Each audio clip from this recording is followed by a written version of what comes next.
வணக்கம். மாலை முரசு தொலைக்காட்சியின் 8 திக்கும் 8 மணி செய்தி தொகுப்பில் செய்திகளை விரிவாக பார்ப்பதற்கு முன் தலைப்புச் செய்திகளை பார்க்கலாம். முன்னெப்போதும் இல்லாத வேகத்தில் உச்சம் தொட்டு வரும் இந்திய விண்வெளித்துறை வளர்ச்சியில் பங்கெடுக்க வாருங்கள். ஸ்லோவேக்கியா நாட்டு நிறுவனங்களுக்கு பிரதமர் நரேந்திர மோடி அழைப்பு.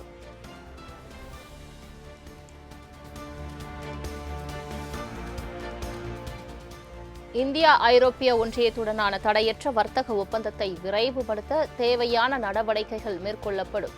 டிஜிட்டல் துறையில் உலக நாடுகளை ஒப்பிடுகையில் இந்தியாவின் வளர்ச்சி அளவரியது என்று ஸ்லோவாக்கியா பிரதமர் ராபர்ட் ஃபிகோ பெருமிதம்.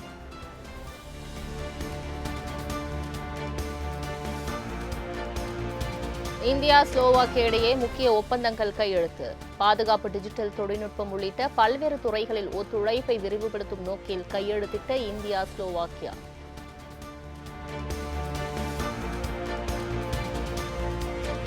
ஸ்லோவாக்கியாவின் பிராஸ்டில்வா கடற்பரப்பில் ஓர் தேநீர் இடைவேளை. ஸ்லோவாக்கியா பிரதமருடன் தேநீர் விருந்து பங்கேற்ற நரேந்திர மோடி.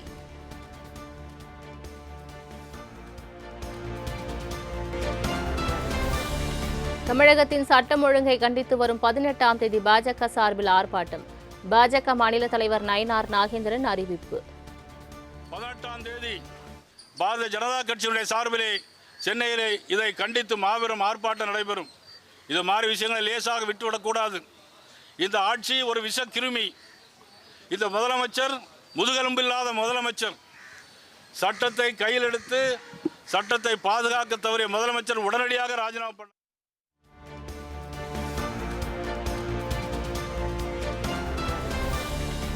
தமிழகத்தில் பல இடங்களில் நடக்கும் குற்றங்களில் வட மாநிலங்களை சேர்ந்தவர்கள் தொடர்பு இருப்பது அதிகரித்துள்ளதாக அண்ணாமலை குற்றச்சாட்டு. குற்றங்கள் நடைபெறாமல் தடுப்பதற்காக என்ன நடவடிக்கைகளை மேற்கொள்ளப் போகிறது தமிழக அரசு எனவும் கேள்வி.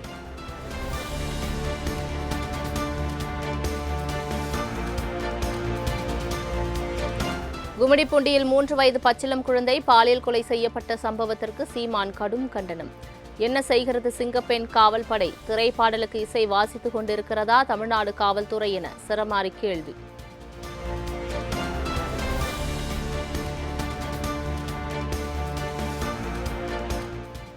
தமிழகத்தில் பெண்கள், குழந்தைகளின் பாதுகாப்பை அரசு உறுதி செய்ய வேண்டும். போதைப்பொருள் விற்பனையை ஒழிக்க தாவேக அரசு தீவிர நடவடிக்கை எடுக்க வேண்டும் என்றும் பே. சண்முகம் வலியுறுத்தல்.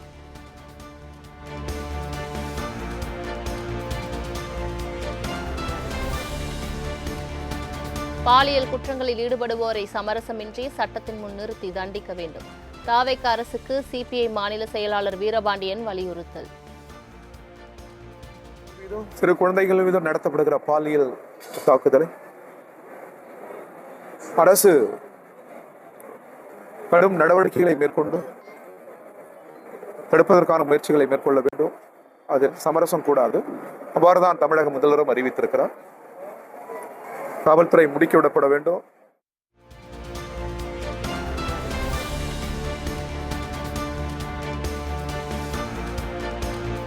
எட்டாம் வகுப்பு வரை பயிலும் மாணவ மாணவியருக்கான காலை உணவு திட்ட விரிவாக்கம். பெரியார் பிறந்த நாளான செப்டம்பர் 17ஆம் தேதி முதல் நடைமுறைக்கு வரும் என முதலமைச்சர் விஜய் அறிவிப்பு.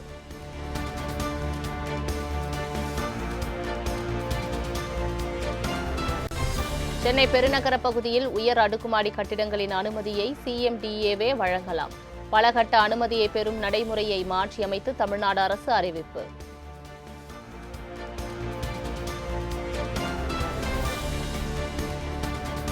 தமிழகத்தில் 56 IPS அதிகாரிகளை பணியிட மாற்றம் செய்து தமிழக அரசு உத்தரவு. சேலம் மாவட்ட காவல் கண்காணிப்பாளராக எஸ். குத்தாலிங்கம், திருவண்ணாமலை எஸ்பியாக AC கார்த்திகேயன் உள்ளிட்டோர் நியமனம்.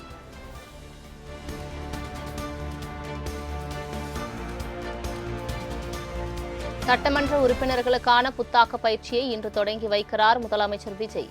தமிழக அரசின் முதல் கூட்டத்தொடர் வரும் 18ஆம் தேதி தொடங்கும் நிலையில் புதிய MLAக்களுக்கு சிறப்பு பயிற்சி அளிக்க ஏற்பாடு.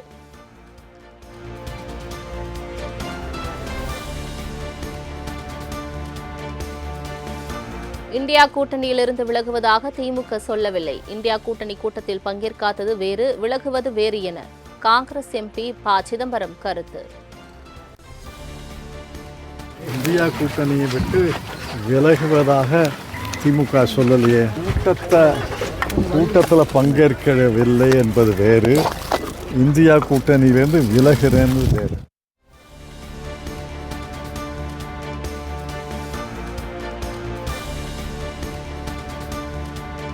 தமிழகத்தில் தனியார் பள்ளி வளாகங்களில் அரசியல் மற்றும் மத நிகழ்ச்சிகள் நடத்தக்கூடாது என்ற அரசு உத்தரவை எதிர்த்த வழக்கு. தமிழக அரசு பதிலளிக்க 4 வாரங்கள் கூடுதல் அவகாசம் வழங்கி சென்னை உயர்நீதிமன்றம் உத்தரவு.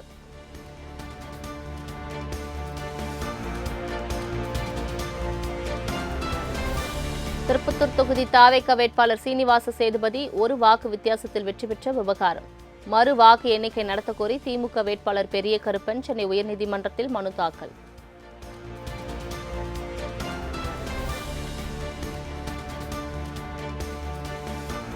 தாவேக அதிமுக எம்எல்ஏக்கள் 3 பேரின் வெற்றியை எதிர்த்து வழக்கு. சென்னை உயர்நீதிமன்றத்தில் தாக்கல் செய்யப்பட்ட தேர்தல் வழக்குகள் விரைவில் விசாரணைக்கு வர உள்ளதாக தகவல்.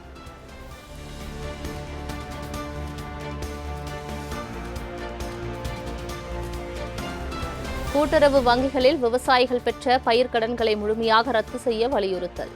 தமிழகம் முழுவதும் வரும் 22ஆம் தேதி உண்ணாவிரதம் மற்றும் காத்திருப்பு போராட்டத்தில் ஈடுபட உள்ளதாக விவசாயிகள் அறிவிப்பு.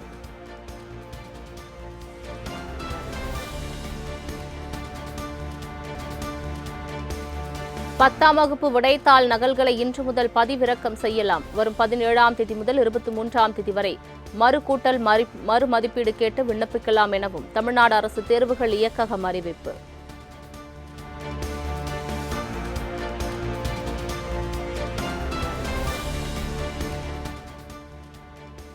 தேனி மாவட்டத்தில் இன்று இடி மின்னல் மற்றும் பலத்த காற்றுடன் கூடிய கனமழைக்கு வாய்ப்பு. நாமக்கல், சேலம், திருச்சி, பெரம்பலூர் உள்ளிட்ட 9 மாவட்டங்களில் மிதமான மழை பெய்யக்கூடும் என வானிலை ஆய்வு மையம் கணிப்பு.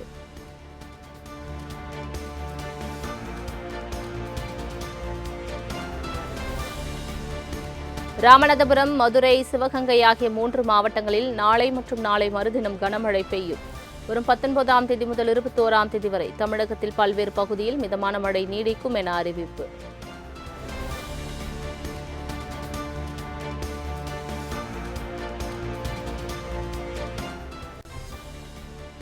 தமிழ்நாட்டில் நேற்று சென்னை, மீனம்பாக்கம், திருத்தணி, மதுரை உள்ளிட்ட 11 இடங்களில் சதமடித்த வெயில். அதிகபட்சமாக சென்னை மீனம்பாக்கத்தில் 104 டிகிரி ஃபாரன்ஹீட் வெப்பம் பதிவு.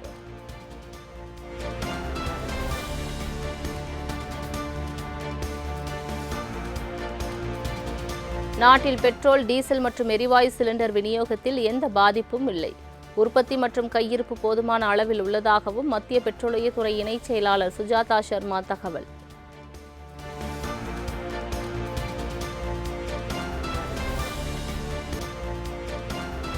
ஹைதராபாத்தில் ஒன்வேயில் தவறான திசையில் வந்த பேருந்தை பைக்கில் வந்த நபர் தடுத்து நிறுத்தி தட்டி கேட்கும் வீடியோ வைரல்.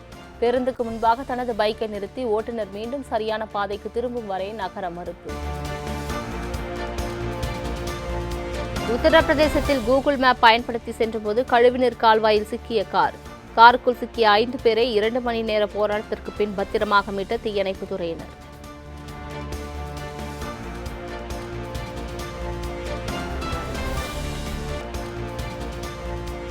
எத்தியோப்பியாவில் பல அடி ஆழ பள்ளத்தில் கவிழ்ந்து விபத்துக்குள்ளான பேருந்து. இடிபாடுகளுக்குள் சிக்கி 31 பயணிகள் உயிரிழந்த சோகம்.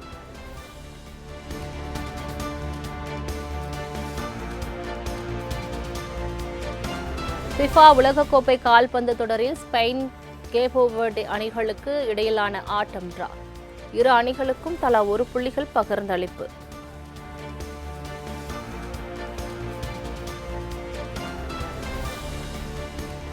ஃபிஃபா உலகக்கோப்பை கால்பந்து தொடரில் பெல்ஜியம், எகிப்து அணிகளுக்கு இடையிலான போட்டி 1-1 என்ற கோல் கணக்கில் டிரா. இரு அணிகளுக்கும் தலா 1 புள்ளி பகிர்ந்து அளிக்கப்பட்டது.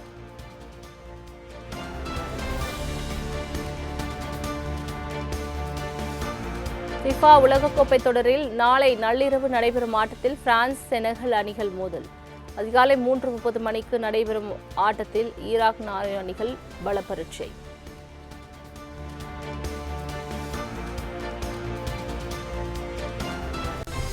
ஃபிஃபா உலகக்கோப்பை தொடரில் நாளை காலை 6:30 மணிக்கு நடைபெறும் ஆட்டத்தில் அர்ஜென்டினா, அல்ஜீரியா அணிகள் மோதல்.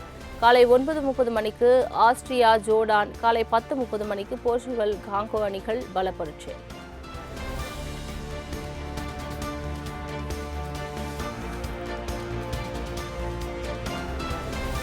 இலங்கை ஏ அணிக்கு எதிரான முத்தரப்பு தொடரில் இந்திய ஏ அணி அதிர்ச்சி தோல்வி. சூப்பர் ஓவரில் இந்திய ஏ அணியை வீழ்த்தி இலங்கை ஏ அணி அசத்தல் வெற்றி.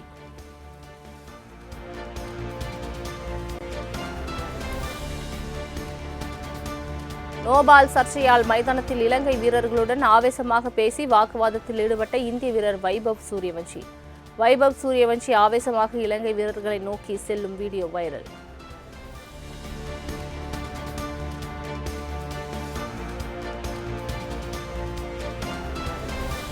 நடிகர் வாகை சந்திரசேகருக்கு மத்திய அரசின் சங்கீத நாடக விருதான யுவ புரஸ்கார் விருது மத்திய அரசு அறிவிப்பு.